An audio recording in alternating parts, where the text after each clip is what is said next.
Live from downtown Detroit, home of WDIV and Click on Detroit, Local 4 News at 11 starts now.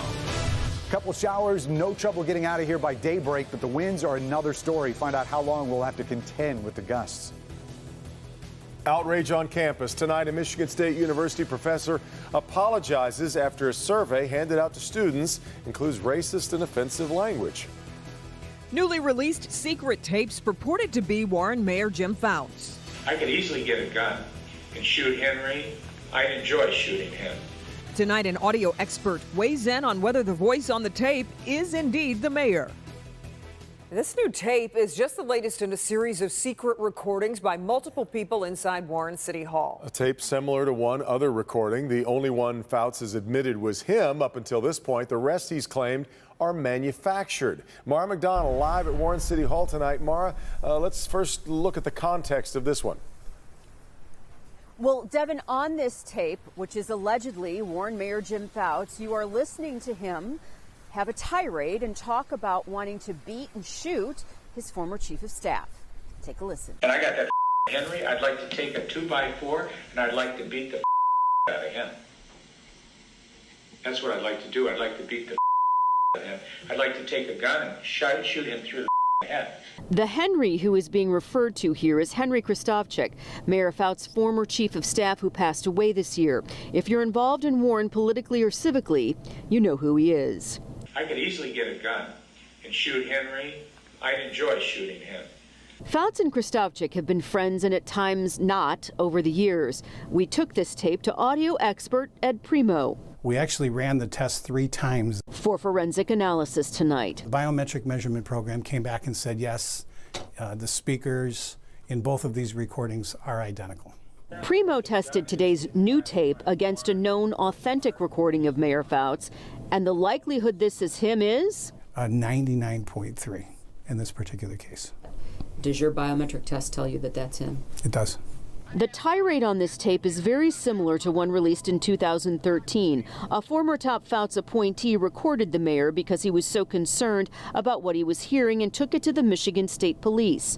Take a listen. I saw him in the street. I had a baseball bat. I beat the down to the ground. I mean, it would take me just a little bit to get a gun and blow his head out. That's how off I am. On it, the mayor admits it is him, railing about 2 former city employees. The rest of the multiple recordings which have been released since then, he's claimed, are manufactured.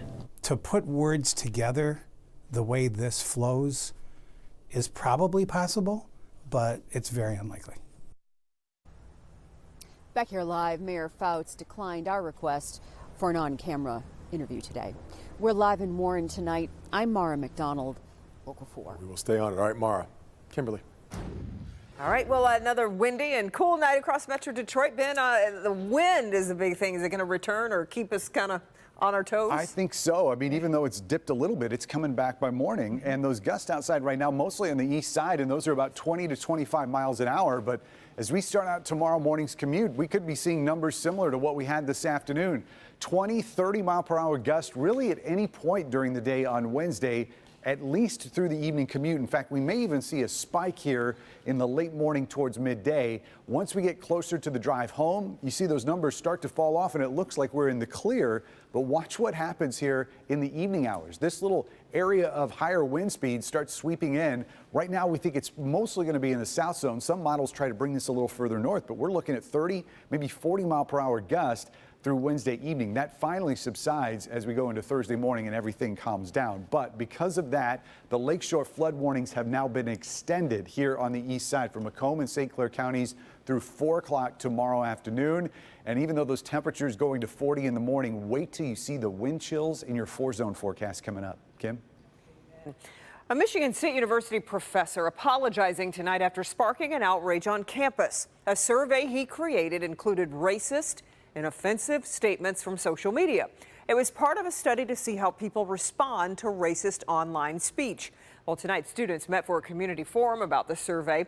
Local 4's Larry Spruill is live on campus tonight. And Larry, this is not the only incident students are complaining about.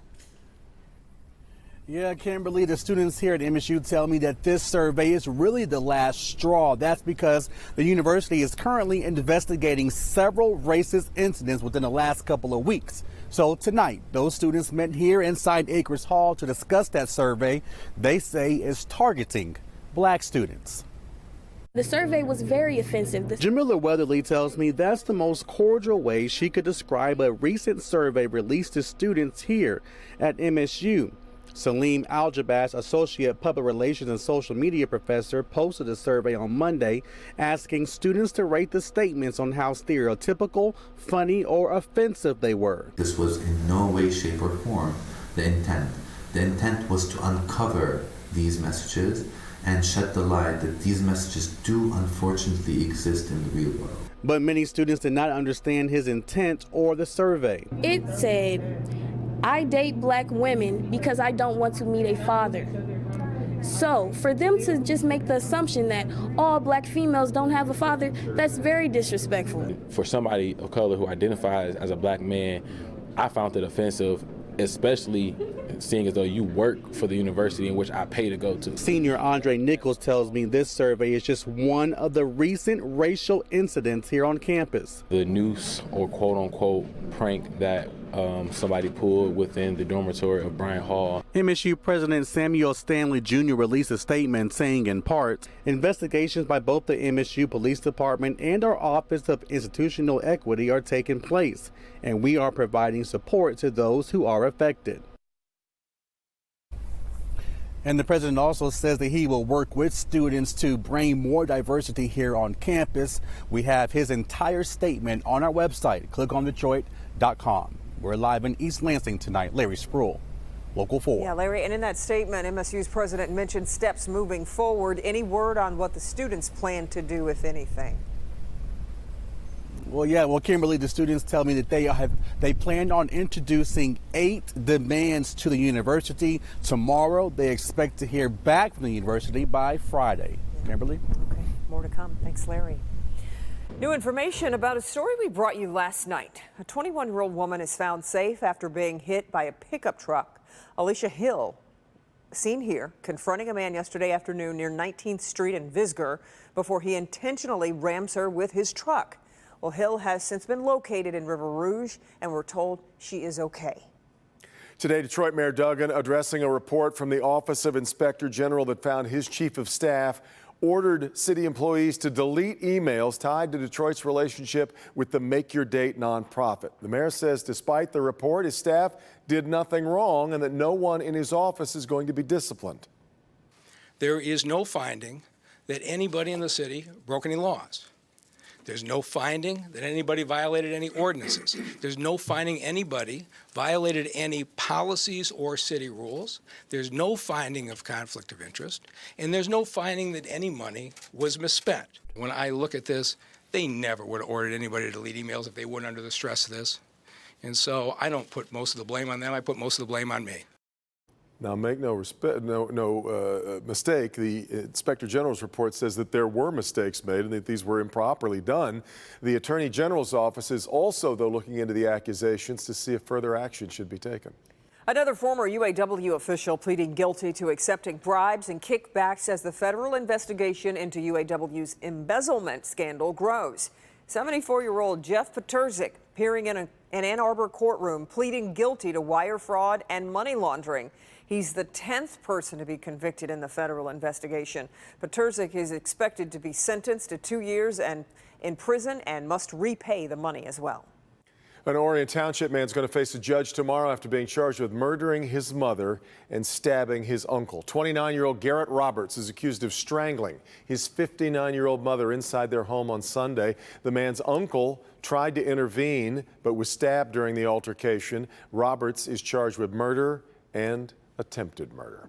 A 35-year-old bodybuilder accused of brutally attacking his girlfriend is going to be sentenced tomorrow. Paul Bashi was caught on video attacking his then-girlfriend inside their home in Washington Township back in September. Bashi pleaded no contest to attempted murder, torture, and steroid charges against sentencing set for tomorrow. Still ahead, Congress gets involved in the fight to free Paul Whelan. Novi man has been a prisoner in Russia now for almost a year. The action Congress is taking to try to get him home. A woman is shot and killed while playing Pokemon Go while she was targeted late at night inside a park. But first, a group of women encouraging young girls to think outside the box when it comes to pursuing careers in new technology. We've got that next. Do you wish your children were more organized and more independent? They look to the tall people in their lives to tell them what to do next. I'm Dr. Frank McGeorge. Tomorrow at 6 a.m., see the simple change that could help your kids develop these skills now and accomplish their goals in the future. You can feel it in the air. A season for fun and a big scare. It's Basil's first Halloween. What will he be? The plan is in place. Just wait and see. Until then, send me pics of your favorites all dressed up, great shots of kids, or even your pup. And I'm looking for scary homes around town. They may be on your street, so look up and down. Share the Halloween fun for all to see, and we'll post it online and on TV. Look for Kimberly's Little Pumpkins and Ben's Halloween House Hunt on Click on Detroit and Local 4.